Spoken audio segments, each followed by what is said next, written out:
A Great Lakes Academy Learning Lab production. Top 5 ways teachers can build positive relationships with students. Number 5, be consistent and fair. Being fair and consistent is going to be something that the students more so feel in your classroom. It's not something that they'll see or point out or say like, hey, Mr. Charles is cool because he's fair and consistent, right? They're probably going to feel that more about your class. So one of the things you want to do is set up clear expectations for all students, hold them to that consistently, all students, and that's all of them equally. The other thing you're going to want to do is set up a routine. All students will benefit from that as well, especially students on the spectrum and especially students who experience anxiety. They're gonna really benefit from knowing the routine. Another thing I like to do with students is natural consequences. It's less about punishment or punitive. It's more about connecting their behavior, if there's like a negative behavior, and connecting it with the effect. How does it affect the other students, or how does it affect their experience in the room? And that could be positive too, where you connect how their positive behaviors affected others in the room as well. Number 4, practice effective communication. Communication is one of those that is always being worked on, right? We're always, every day that we come to class is a new day, and every new day is an opportunity to work with those students and to show them through our communication that we care and that we are listening, okay? And so when we do that, we want to practice active listening, giving them our full attention. When we talk to them, we want to speak very clearly. Know your students. If you have some students who are very concrete, then avoid that figurative language or sarcasm and things like that. And then also, I think it's very important as a teacher to project positivity and inject positivity into your day, just positive little statements as you go, compliments, things like that.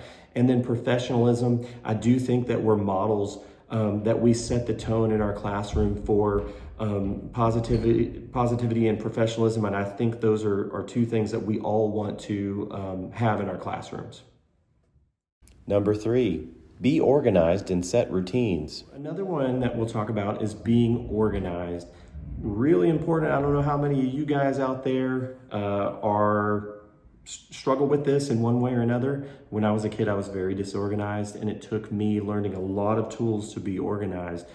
But even as a child, I felt when I went to other teachers' classes, I really felt that organization and how it worked for me. If I had a teacher who was disorganized, then it was disarray for me. When I had a teacher who was more organized, it was a good model and a good example for me, and I appreciated, even if I didn't have the sensibility to thank them for that or to recognize that, I felt that.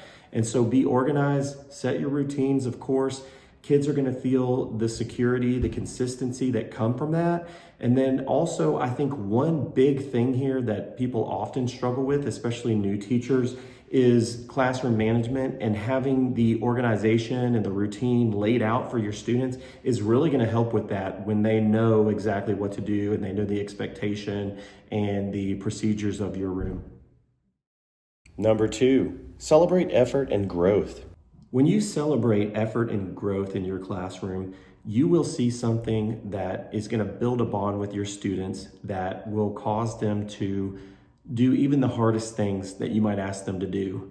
And this bond might even last years after they're out of your classroom, right? They'll come back to you and they'll enjoy you, and they will look at you in a positive light because they had a good experience with you, because you recognize their effort.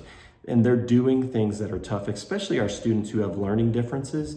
They're doing things that are really tough for them every day. And how humbling that is to watch them in our classrooms to do something that's really hard and to try to put forth effort, to be resilient and to be persistent. And what else would we want to recognize in our classroom, right?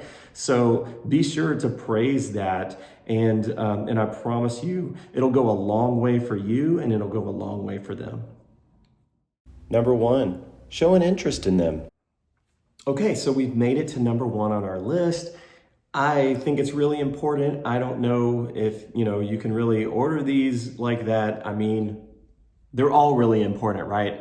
But we get to number one on our list, and it's showing a genuine interest in their lives. I've always found that this is something that really builds a bond really well, and asking them questions about what they like or what their interests are, what they're into. I think it's really important.